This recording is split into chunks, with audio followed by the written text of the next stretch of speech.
Olá! Hoje a gente vai fazer uma análise histórica de um período bem conturbado no Brasil que vai de 2002 a 2016. Foi uma época marcada por uma série de escândalos e o nosso foco aqui é entender o impacto tanto institucional quanto econômico que tudo isso teve no país. Vamos lá! Olha só essa linha do tempo. Ela mostra bem como a coisa foi escalando. Começou lá em 2002 com um crime local que ganhou uma enorme repercussão política e foi evoluindo, sabe, ao longo de mais de uma década, virou uma crise institucional gigantesca que mexeu com as estruturas da República. Para a gente conseguir entender melhor tudo isso, dividimos essa análise em 5 capítulos. Vamos ver como cada um desses eventos meio que foi puxando o outro, formando uma teia complexa que foi se desenrolando aos poucos. Bom, nossa história começa em 2002. E começa com um crime que, olha, até hoje gera um debate muito, mas muito intenso sobre o que realmente aconteceu.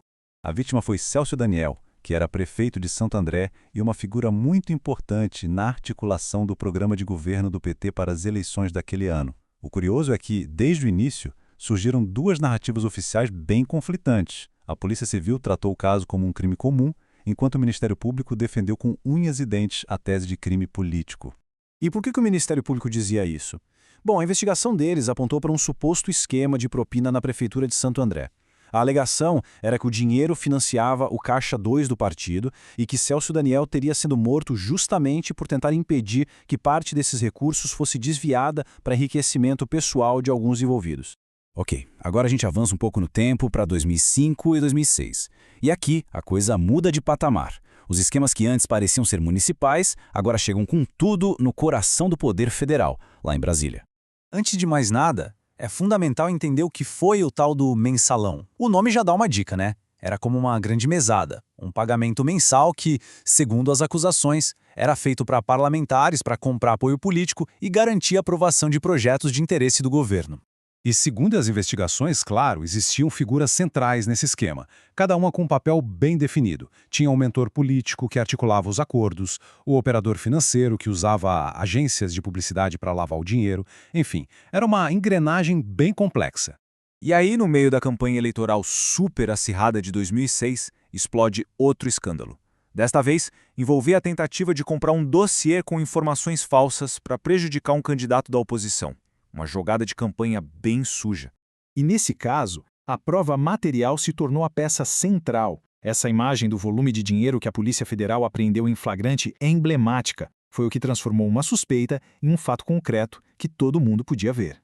Pois é, o valor total apreendido foi de R$ 1.700.000, em notas de reais e de dólares. A evidência era muito forte, e o caso ficou conhecido pelo apelido que o próprio presidente da época deu aos envolvidos: aloprados. Agora a gente dá um salto maior, lá para 2014. E é aqui que começa o que viria a ser o maior escândalo de corrupção já descoberto na história do Brasil, com ramificações internacionais. Em essência, o Petrolão foi um saque sistemático da maior estatal do país, a Petrobras. O método tinha evoluído. Se antes o foco era comprar apoio parlamentar, agora se tratava de um cartel de grandes empreiteiras que vencia licitações com contratos superfaturados e, em troca, pagava propinas bilionárias que abasteciam os caixas de partidos e enriqueciam funcionários e políticos. Para a gente ter uma ideia do prejuízo econômico disso tudo, basta olhar para o caso da refinaria de Pasadena, nos Estados Unidos. A compra dessa refinaria pela Petrobras virou um símbolo de desastre administrativo e financeiro, gerando um prejuízo monumental para a empresa. Olha só o tamanho do rombo. Só nessa operação da refinaria de Pasadena, o prejuízo estimado para a Petrobras foi de quase 800 milhões de dólares. Um único negócio gerou perdas gigantescas. E a investigação que descobriu tudo isso, a Operação Lava Jato, teve uma escala nunca antes vista. Através de prisões e acordos de delação premiada, as autoridades conseguiram recuperar bilhões de reais que tinham sido desviados dos cofres públicos, expondo a vastidão do esquema. Então vamos para 2016. É aqui que toda essa sequência de crises chega no seu auge, com uma ruptura institucional completa, que terminou com a deposição de uma presidente. A base jurídica para essa crise final foi uma prática que ficou conhecida como pedaladas fiscais. De forma bem simples, era uma manobra contábil onde o governo atrasava repasses a bancos públicos para que eles cobrissem despesas de programas sociais.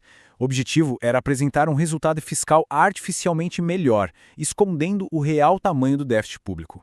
Bom, essa manobra contábil foi enquadrada pelo Tribunal de Contas da União e pelo Congresso Nacional como um crime de responsabilidade, uma infração grave às leis fiscais do país. E foi essa classificação que deu o aval para o processo constitucional que levou ao impeachment da presidente Dilma Rousseff. Mas por que isso importa? Porque a instabilidade política e a incerteza institucional tiveram consequências econômicas gravíssimas, aprofundando a pior recessão que o Brasil havia enfrentado em sua história recente, com queda do PIB e aumento do desemprego. Certo.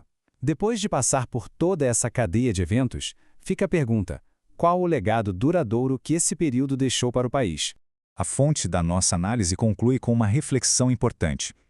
Mesmo que, anos mais tarde, muitas condenações tenham sido anuladas por questões processuais, o volume de provas, de delações e de fatos documentados ao longo desses anos permanece como um registro histórico que não tem como ser apagado.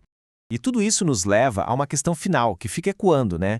Quando as principais instituições de uma nação são comprometidas de forma tão sistemática e por um período tão longo, qual é o verdadeiro e profundo custo para a sua democracia e para a confiança da população? É uma pergunta que, de certa forma, reverbera até hoje.